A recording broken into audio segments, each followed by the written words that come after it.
Hi guys, welcome back to another video. Today, I'll show you how to create albums in Google Photos to keep your pictures organized. First, open the Google Photos app on your phone. Then go to the Collections tab, or sometimes called the Library tab. Tap the plus icon at the top, then select Album to create a new one.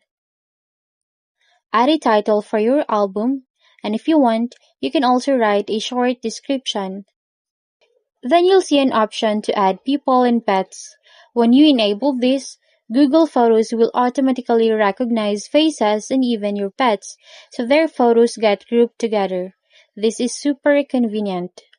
Next, select the photos you want to include in your album.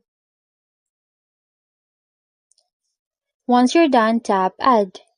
And that's it. You've just made your own album, perfect for organizing trips, events, or special memories.